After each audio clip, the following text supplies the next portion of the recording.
Nous arrivons donc au 20e cours sur les conseils de Rabbeinu, d'écouter Etzot, Emet Ve'emuna, la vérité et la foi. Niftichu Hashamaim Va'aretz Marot Elokim. C'est bien sûr le prophète qui a des visions du fait que le ciel s'ouvre ainsi que la terre, et il a des visions divines. Rachet Evot Emuna. Et les premières lettres de ces mots forment le mot Emuna. Quel rapport y a-t-il entre les visions et la Emuna? C'est tout simplement que la Emuna nous permet de voir ce monde, de visionner ce monde de la manière la plus proche de la vérité. Comme on l'a dit précédemment, chacun voit le monde à son image.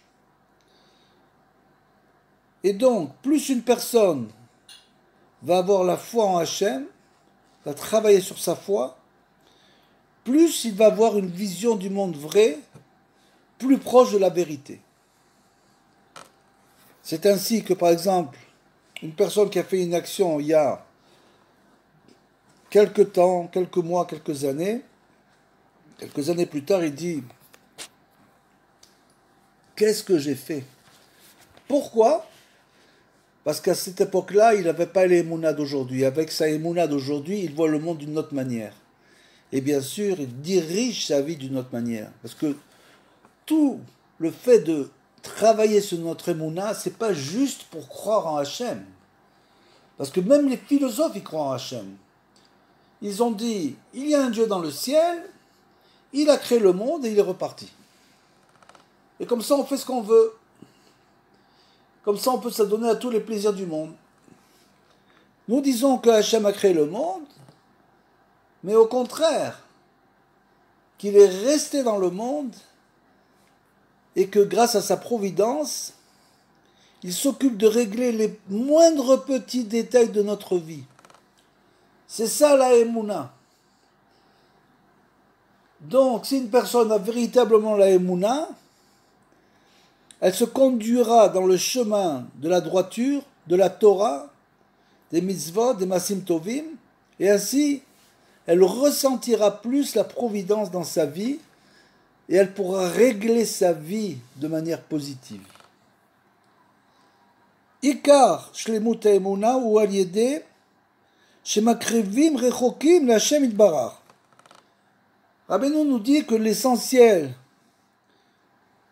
de la Emouna pour atteindre la plénitude au niveau de la Emouna, cela ne peut être fait que en rapprochant les éloignés,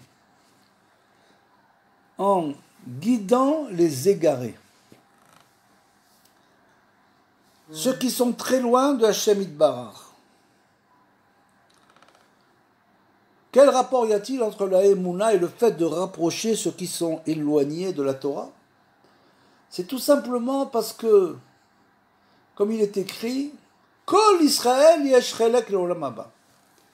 Alors bien sûr, après, on donne dans la Mishnah ceux qui n'ont pas le droit au olam haba, mais a priori, tout Israël peut avoir droit au olam haba. Et donc, ça veut dire que nous sommes dépendants les uns des autres. Nous sommes arevim zelazé, on est comme des témoins les uns des autres. Et donc, à partir de cela, il faut comprendre que nous avons une mission les uns envers les autres. Nous devons faire le maximum, quel que soit notre niveau. Ce n'est pas du tout une question de niveau. C'est juste une question de volonté. On ne va pas essayer de rapprocher les autres pour qu'ils soient comme nous. On veut essayer de rapprocher les autres de Hachem Itbarach pour qu'ils se rapprochent de Hachem, pas de nous. Et donc, quand on fait cela, on réalise vraiment la volonté divine. C'est d'étudier dans le but d'enseigner, dans le but de rapprocher.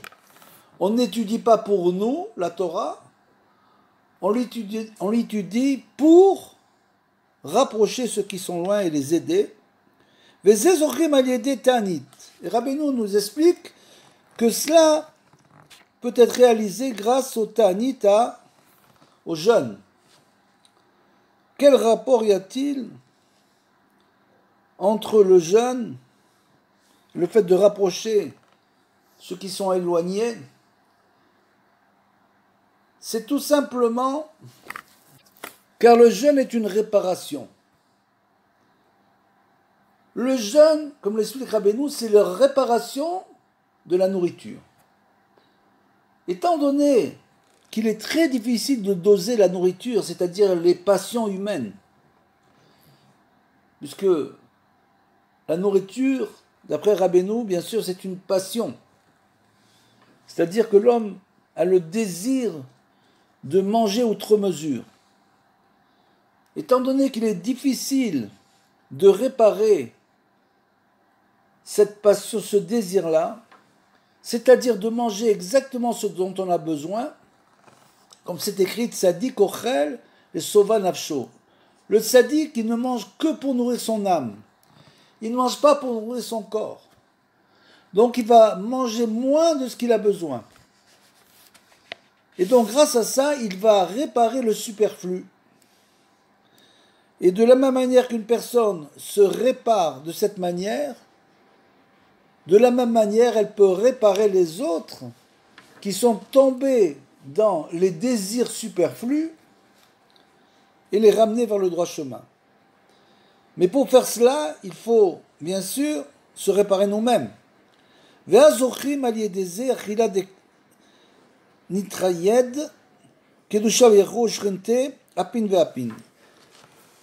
Et si on arrive à ce niveau, qui est un très haut niveau, le niveau de la réparation de la nourriture, que nous mangeons dans la sainteté, c'est bien sûr de manger strictement cachère, de faire les brachot, etc. C'est évident. Mais en plus de cela, il y a aussi un côté moral, où l'homme doit manger ce dont il a besoin. Et donc, grâce à ça, qui paraît être une chose anodine, le fait de manger, une chose naturelle, grâce à ça, on arrive à unir Akadosh Baruch Hu et la Shrina face à face. C'est une notion un peu profonde enseignée dans le Zohar,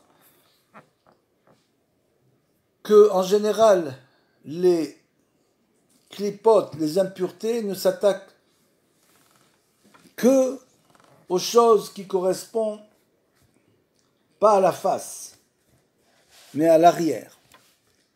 Dans certains cas, elles peuvent s'attaquer à cela, et pour arriver à les éliminer, il faut tout simplement arriver à se nourrir dans la sainteté.